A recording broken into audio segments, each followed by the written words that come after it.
Welcome to episode 4 of the Cause Effect 4.0 podcast. What does it take to reimagine Africa's digital future? Not as an echo of Silicon Valley, but as something entirely on its own. Today, I'm with Shikoh Gitau in the studio, a computer scientist, innovator, and one of the sharpest minds shaping Africa's digital transformation. From working with top American big tech companies to founding Qhala, a digital consultancy firm solving some of Africa's most complex problems, to advising governments during COVID-19 and designing public AI framework for the global South. Shiko's works at the crossroads of policy, innovation, and people. But with all of these, what does it mean for technology to truly serve Africa? Welcome, Shikoh. Thank you. Thank you so much, Celina, for having me. Okay, so Shikoh, you've worked across global institutions such as Google, Microsoft, AFDB. You've worked at Safaricom, and now you're running Qhala. When you think about driving impactful tech and innovation, how do you balance global influence and local impact? It starts with the people and being deeply involved and engaged in solving problems. Once that is your drive, like you're saying, we are solving for education, for health, for this particular person. So it's not an arbitrary 5 or 5,500 or even 5 people. It's just Celina, right? Mm-hmm. And when you have that, you unpack that to a place where if I can solve for Celina, what will it take to solve for Celina? And that means sometimes getting out of your local, you're impacting locally, but you need to go out of your local space to influence some global spaces that are impacting Celina's outcome. Right. And that's what we've learned is that sometimes we might say we are going to be solving for Africa, but if decisions are being made in DC or in New York or in London or Brussels, we need to make sure that people in Brussels are listening to Celina. Right. And that's how we balance it. It's like we know the problem, but we know there are powers beyond the problem that needs to be tackled head on. Right. Yeah. It's kind of saying like I guess shaping locally actually has these ripple effects and implications globally. So we have to always keep that in mind, whether we're working on a local level or a global level. Yeah. The name of the podcast is Cause Effect in the Fourth Industrial Revolution. So Qhala's mission is to catalyze Africa's digital journey. And actually, when you were just closing right now, when we were speaking, you said that you're in the business of changing the world. Yeah. So what does that practically mean to you? How are you thinking about design, innovation, technology in that sense? So, I mean, I say we're in the business of changing the world because that's what we do every day. We wake up, we're saying, how are we going to impact people's lives in a very tangible manner? And that means being able to identify the problem of an individual person at scale, and then how do you solve it at scale? Mm-hmm. Yeah. And for Africa, and I'm biased because I love technology, right? Technology is a great equalizer. If you combine technology and education, Africa has a great fighting chance to being a global player. And by saying we are catalyzing Africa's digital future, it means that if we can get a 2-year-old, a 3-year-old, a child who is born right now to be able to participate in the global economy through digital means, then we are equalizing their fighting chance. I'll just give an example of myself. I was born as an underweight twin, a preterm in a slum to a semi-literate parent. My chances of survival were less than 5%. Wow. And my chances of being here, like we're doing this interview in New York, right? Were like 0, like not even 0.0, like it just runs up to a 0%. But of course, there was that combination of like education, digital, and grace. I never take away the role of grace in my life. Then you realize I got a fighting chance because I just love technology, love maths. I'm able to do stuff with technology. I got a good education. What if you're able to provide that same opportunity to every African child? Mm-hmm. Then you're changing the world. Yeah. And technology catalyzes that process. It makes it faster, better, seamless. But you have to make it happen for many African children. Yeah. Right. Yeah. So can you give us some examples of some of the most interesting or impactful projects that you're working on right now? I'll start with the most impactful project I've done in my life was a project I did when I was my PhD. Actually, my PhD project was this was pretty many days ago. Like it's so many technologies it had, but it was a technology that we built right at the cusp of mobile internet in Africa. The biggest problem still in Africa is connecting young people to employment, right? And he said, what will be the role of technology in connecting young people to employment in Africa? And the goal was combining of cloud computing, smartphones, and algorithms, what we call AI now. Yeah. Mm-hmm. And basically writing a small algorithm that will scrap the internet, will ask you and predict what jobs based on what is your skill set, what is your experience, and go and scrap the internet and match you to a job. Okay. Right? Yeah. And for me, that we got that platform to hit 1 million users. That was Wow. 2009. Oh, wow. And when we did the impact study of that, 250,000 people say they got called back, got an interview, and we got to talk to 3,000 of those people, and the change in income was amazing, and that was how you can change the world. Right now, we are working. We've just released a health benchmark for Africa, and it is a tool that is changing how big tech is looking at Africa when it comes to healthcare. Because we have a bunch of 100 doctors in Africa who are constantly interacting with technology, and we're asking them questions, and you're building tools to improve how people are building AI for Africa, but most importantly, how we are building AI for Africa as Africans. Yeah. And we have data sets now. We just launched an AI hub last week, the Qubit Hub, to bring in researchers, to bring in subject. It's because AI is not just a technology tool. It is a cross-functional tool. So we need doctors, agriculturalists, everybody in a room solving and thinking about these problems, and having that space and tools already in place for people to start thinking, how do we build small language models for us ourselves, is amazing. I love my job, basically.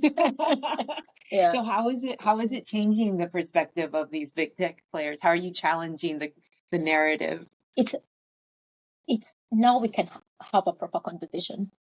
Mm-hmm. As equals. And yes, they have more money and stuff, but we can have a conversation because we have knowledge, and we have done something that they have not done and have not thought. There's one thing we've not done because we are going to get to it, or we've not done, we just didn't think this is a viable option because we just didn't know. Right? And for me, having that conversation, saying, okay, maybe we should have more in on the ground teams, in country teams, in region teams, working on AI, not just from a policy point of view, but from a build point of view.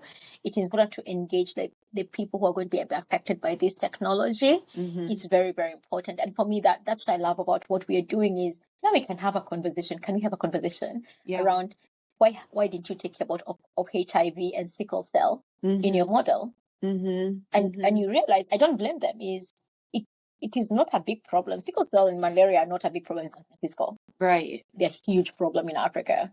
Right. HIV is, yes, it's a problem, but it's not a big problem. Right. But it is a big problem for most of us. And we are solving things that are most important to us. They're solving things that are most important for them.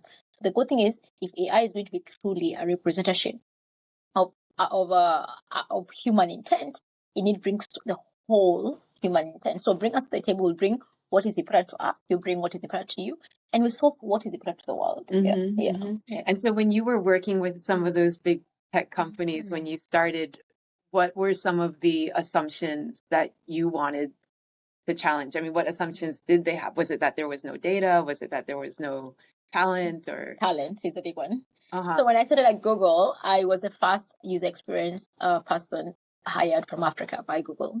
Oh, wow. Ever. And the one thing I kept hearing, there's not enough talent in Africa. There's not enough talent in Africa.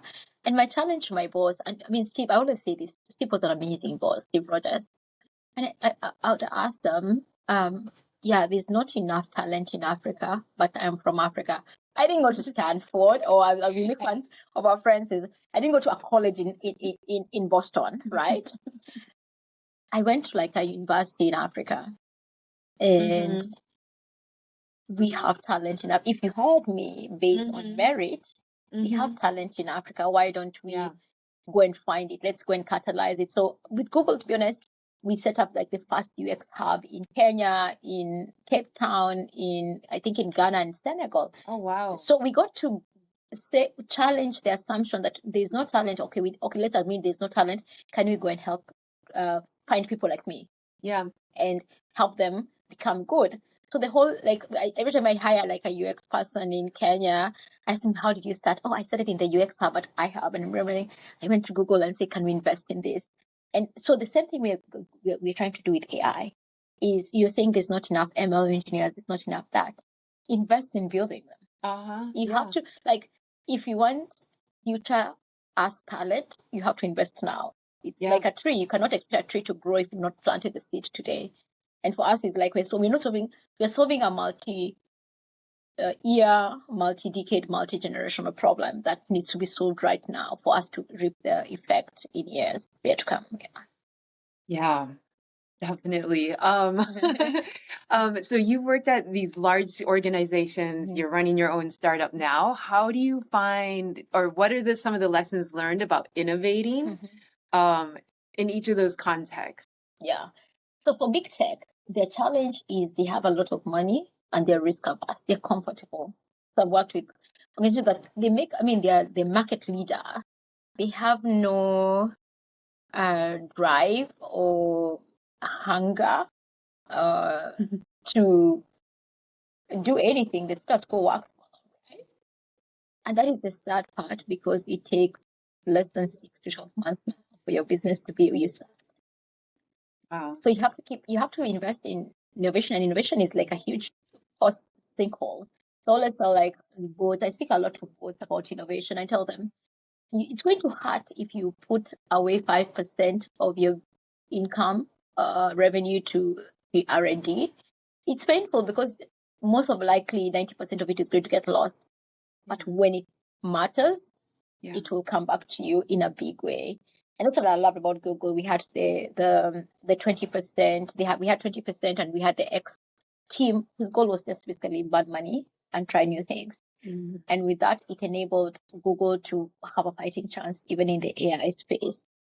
For the smaller startups, it's being nimble. You don't need the money. I always tell people, whenever you see Qhala has done, now they've done an event in New York, in the middle of Manhattan, people are thinking, oh my God, you guys have a lot of money. No, we don't have a lot of money.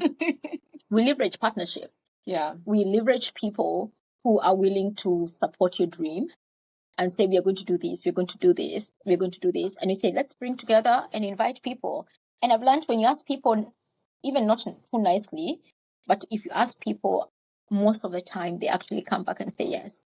Right. Yeah. So don't start, I want $100 million or $1 trillion to be able to start with what you have. Yeah. And people who believe in the dream will come to you. And some people will not come to you until they can see something tangible. They can see success. Some people just want, one of my mentors told me, Shiko, success has many fathers, failure is orphaned. And that is true. People want to be aligned to success. Show them success. Let them align to success. And don't be selfish with your success. Share it with other people. And then you attract more. I believe in that. I believe that if you do your good job, if you have data, if you have shown success and traction, people will be attracted to you. Yeah. So even for myself, I've had I felt the dynamics of being a woman in tech. Yeah. And I'm wondering how it just seems you have a really interesting story. So many different things have probably affected your journey, but how have you experienced being a woman in tech? You've mentioned some mentorships. So also, like, what are some of the lessons learned that you've had that could benefit other women as they think about entering tech? So until today, some people do send me an email saying, Mr. I'm like, you didn't Google my name. But so like, but I mean, even that, so I have had to confront myself first and accept I'm a woman. Because if you fight it, then you get really frustrated. You say, oh, they have to treat me different. They have to treat me as an equal. I say, no, you don't have to treat me as an equal. They just treat me as Shiko. I'm a woman. I'm an African woman. I'm educated. I have no apologies about that. And I have learned to be able to be that, to accept my femininity as my superpower. As your superpower, yeah. Because there are things I'm able to do and things I'm able to withstand just because I am a woman. And I love that. Like what? Let me tell you, multitasking. Yeah. Are you seeing the number of women in our team today? Yeah. Like just today, we are 5 of us, right? And 1 man. We gave him 1 task yesterday. That 1 task. And today we're like, I'm saying I'm taking notes. I'm keeping time. I'm doing all of this. And yeah, in the morning he called us and said, I don't think I'm able to do everything you told us today. I said, okay, we are here. We are going to be there by 6:30. But tasking is one of those things. But as a woman, we think very differently. Like we are like what I love about being a woman is how we solve problems. And I have a very diverse team, and like the same problem you give to a man and the same problem you give to a woman, they'll approach it very, very differently. Mm-hmm. And that's what I love about being a woman and the way we care. Like the empathy in women helps solve problems. So we have this, I don't know if I'm allowed to talk about it. We have this project we are doing. It's a large project around female things and in low income areas. When we talk to our engineers about this, we're trying to build this model. How do you think? But when you give it to a woman, the way they break it down and approach it is beautiful. And it's just that thing of like, we just approach problem solving very differently. Men are like practical, let's do this, like one step, then the next. We're like, how will this affect like a larger ecosystem of things? It's a different perspective. And then what about advice that you would have for women entering this space? Just do it. Do it. Just do it. People will talk about you either way. Mm-hmm. People will say things. People will say no to you either way. Mm-hmm. Just do it. Like, because the biggest regret you will have is the regret of not starting. Mm-hmm. Like, I feel every time I think of not doing something, I ask myself, how will I feel about that decision in 1 year, in 5 years, in 10 years?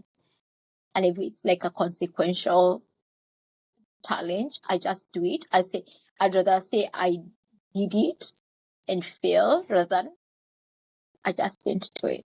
Yeah. And when you do something, people say universe, I say God conspires to make it a success. And I feel like every time I'm thinking here, we're sitting here in New York, in Manhattan, and instead of talking about the AI village at Anga, people thought it was crazy. We even didn't know. I had scouted out the locations and how costly it was. But I just knew we were going to do it. I didn't know how we were going to do it. I was going to ask a university or somebody to host us. Mm-hmm. But UNICEF came along and like literally prime real estate in Manhattan. Oh, that's amazing. Yeah. Actually, now I have another question about this. I'm thinking about, you've gone through this journey. You've gone to when we first met, you were at SafariCon. Yes. And taking that leap into doing, Qhala and starting your own business. I mean, when you say just do it, can you give me an example of maybe a moment where you had to tell yourself that? And yeah. So I have to be honest. When we started Qhala, that is not the big story. The big story was COVID. When I called our minister, Joe Mosher, and said, Joe, we have this model. Will it be useful? Remember, we were like a 5-6 people, including myself, team. Mm-hmm. And we are saying we can solve COVID using data and AI. And you're calling a whole me. Yes, I'd known him for many years. Yes, I think he thinks I'm capable at some point. But we are telling government of Kenya we have this model. We feel it like it's possible. Mm-hmm. I keep thinking, what if I had not called him? Because people until today document about how Kenya responded to COVID because we just did a lot of data work. Oh, wow. And I keep thinking, what if we had not called? Because I just called and said, we have done this thing. It might be useful, but not. But here it is. Yeah. But what if I had not called? Yeah. So can you talk a little bit about that solution? Yeah. So what we did was we had, in the previous year, we had done modeling. We had modeled out how cholera works. Yeah. Starting with ground zero, where trying to find ground zero. With the cholera, you're trying to like go back to ground zeros. Where did people get the disease from the very first? Because cholera, you have to treat the source. And we've done this model of like using mobility data to track out if you found somebody with cholera in some random city, and we track them at the point of when they started becoming sick, where did they start getting sick? And finding, oh, it's like a small tap in the middle of Kibera that had like leakage from sewer, and solving like, let's close that tap out, or there's a leakage into the water system somewhere. So that's how cholera works, using mobility data and just observational and quantitative research. For COVID state, we have done this before. So we've done mobility data to do this. So we studied what is like China doing to track down COVID. And the thing was, okay, we need mobility data, and we need understanding of like viral diseases and zoonotics, which is COVID. And that's what we did. We just collected a lot of data. And then we partnered with the University of Nairobi to understand the disease itself, because we could understand it from a tech point of view, but we needed to understand it from like an actual disease point of view, like epidemiology point of view. And so we set up, like, now we have what we call Kenya has what we call the Center for Epidemiological Modeling and Analysis, because we did that. Oh, wow. Yes. No, I know that organization. I mean, I think I've met someone from there. Yes, we founded it. Oh, like, literally, those initial 6 people at Qhala modeled out Wow. disease, and then SEMA was born out of like keeping asking questions to epidemiologists and virologists, and modeling it out based on the disease. And then I remember our first model was saying, if the disease was to hit all the 50 million Kenyans, here would be the highest morbidity, like the death will be on these places. And for real, until today, whenever we look at the map, it is exactly the same map that we did 2 days into COVID. And people like you guys were like, yeah, I said we just use data. Like, you can't blame us. We just took comorbidities, we took population census, we took all of these things and mobility, and just predicted this was going to happen. So that was the work that we did. Yeah. Wow. Yeah. No, that's incredible. Yeah. So speaking of government, especially your own government, talks a lot about data sovereignty, AI sovereignty. What do you make of this, and what does that actually mean? Okay, I'm all into sovereignty, but it depends which sovereignty. We need to be able to be very conscious about like our intelligence data, right? Our health data, anything that can compromise the security of the country, we need to be very conscious about. And that, and depending on what country defines what, like, I mean, so intelligence, sometimes health data sets, sometimes some people say population density, or that depends on what the country will define as the intelligence security. So we need to take care of that. But who are we kidding? 90% of Kenya's health data is still sitting in DC because of USAID, right? And it's public information. Yeah. And that's the public part of it. Malawi, most of the countries that had like USAID funding for their health system, their data sits somewhere in a desk, not even a server in DC. Right. So we need to define sovereignty from, let's protect our countries, let's protect our sovereignty as a country, and ensure that the data that we are releasing to the world is not going to compromise the country. Also, let's be agile enough to understand that if we're going to be playing this game, we need data sets that are able to help us build this. And yes, you don't want to provide it to the big tech, but provide it to your innovators to be able to build amazing things. We work with a certain government in Africa that has enabled us to be able to build agents on top of like their national data sets that they are utilizing. In Kenya? No, a certain African countries, a certain African country. That enable, but the data we don't even we don't access that data even in our servers. We work within the remit of their environments, but we are building because they've said we're allowing you guys to access this data because we need help. And that enables us to train and build models for them. Yeah. Yes. And that helps. So you're accessing the data from Kenya. This data is owned by another country. We don't actually access it from Kenya. So we build agents that sit on top of the data that we cannot access. Oh. But they've allowed us to know what is in there, that be able to build things. Okay. And that's what we need. You're protecting the sovereignty of your country. Right. But allowing innovation to still happen. Yeah. How do you find that right balance? Yeah. And it's being able to understand that technology will have a solution for you. These technologies can be able to allow you to explore like tunnels, give us your structure, give us your metadata to just be able to build something for you. Yeah. We don't have to give us your data sets. Yeah. So do you think that the discussions in Kenya have been going in the right direction? I will not comment about Kenya. I'm very passionate about that country. But sometimes they depress me. But anyway. But no. So I feel like, yes, Kenya is doing some things right and some things wrong. And I feel like it's a learning curve that the country needs to take to be able to play in this game. That somebody has to get into a reality check with themselves and have a conversation with themselves around where do we want to play in. Yeah. What do you think policymakers need to be prioritizing or thinking about or understand doing? AI, create the enabling environment to get out of the way. That's what a policymaker should be doing. Don't try and dictate what AI should or should look like, not look like. Let's create the enabling environment. The innovators will come and build. Remove tariffs on GPUs will come and build. Yeah.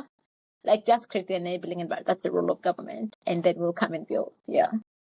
So speaking about GPUs, I also want to ask you about Qubit. And maybe you can say a little bit about it. So first, Qubit is a playground for researchers.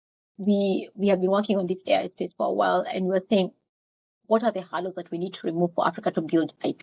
So GPUs, I mean, even to today's conversation, you say that the two themes were data sets and infrastructure. And Qubit is saying we're not going to come to New York and just say this is the challenge, is we are solving for that. Yeah.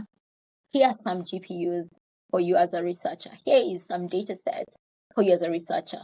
Now go and build. Let's see what you can do when that is removed as an excuse. And that's what we are doing.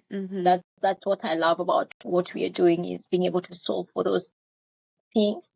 And you're giving ourselves 18 months to see what we'll have done in 18 months. And I'm really excited about that. We are getting very interesting conversations going because of that. Yeah.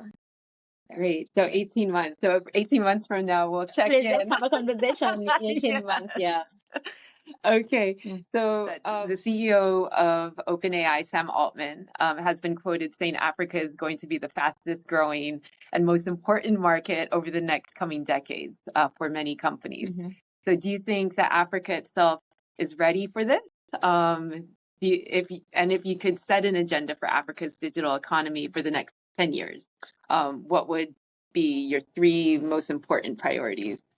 I mean, some is on the money. Okay, like literally, but applicatively, he's on the money in terms of Africa is going to be the most consequential market of this time, because you're the only growing population. If you look at the population curve, we are just giving birth. We are a lot of people, and we are a big continent. You know, when people think about Africa, they think it's like a small country. Like Africa is huge in terms of just land mass, right? In terms of minerals, and now in terms of people. So we have enough space to accommodate our 2.5 billion people by 2050. That's 25 years from now. On the other hand, are we ready? We are getting there. I feel like the agency is sitting with people now, and people are like, we are a beach population. Our agencies are getting everybody on their feet, like thinking, okay, we need so for this. We can be, it's not business as usual. If I was to set an agenda for the next decade, the good thing is that I think in terms of decades, I don't think in terms of years. If it took me an year, I'd be struggling. But in terms of decades, I feel like we have like a fighting chance. And one of them is like, we are going to be the data center of the world. Data center? Yeah. And why? Because we have like amazing green energy, but also we have the labor skills that, you know, people, when everybody, when they think about data center, they think, oh, it's going to be mechanical of this. No. We need a lot of labor putting them together. Yeah. So, and then most importantly is because most of the minerals, critical minerals for this industry are in Africa. If I was a business person thinking of how do I reduce my cost of labor and cost of production, I set up production in Africa. So once you solve for power in Africa, the world will come. And I keep talking to everybody who can listen to me, is that let's solve for power and energy. The rest will fall in place. Like if we just solve for energy, yeah, it would be good. So I'm hoping that we'll have solve for energy. We are the world's data center for sure. I'm very bullish about that one, being the world's data center. And you have great talent to be able to support the quantum and AI industry. So when you say the data center, what is your vision? This is going into the very final question, but it is what is the vision then? I mean, is it for data centers in each country in Africa? How does this No. World data center means that many of the countries, like Texas, is chasing away from Texas because they don't want to set up a data center there. The UK is also chasing, like, we don't want to set up a data center here because of environment and stuff. We have huge swaths of land that aren't occupied in Africa with great energy source, like green energy source. Come and set it up. Come and set up there. We provide a cable it to the world. We just make sure that we are able to cover it. So right now, the only challenge between that and that dream, us in that dream, is energy. If we solve for energy, people will come and set up those plants, those data centers for the world there. Right. OpenAI will come and buy a couple of thousand spaces, and it will be great. Yeah. Well, Shiko, it's been amazing. Thank you. It's incredible talking with you. Thank you so much, and congratulations on all the great work. Thank you for having us.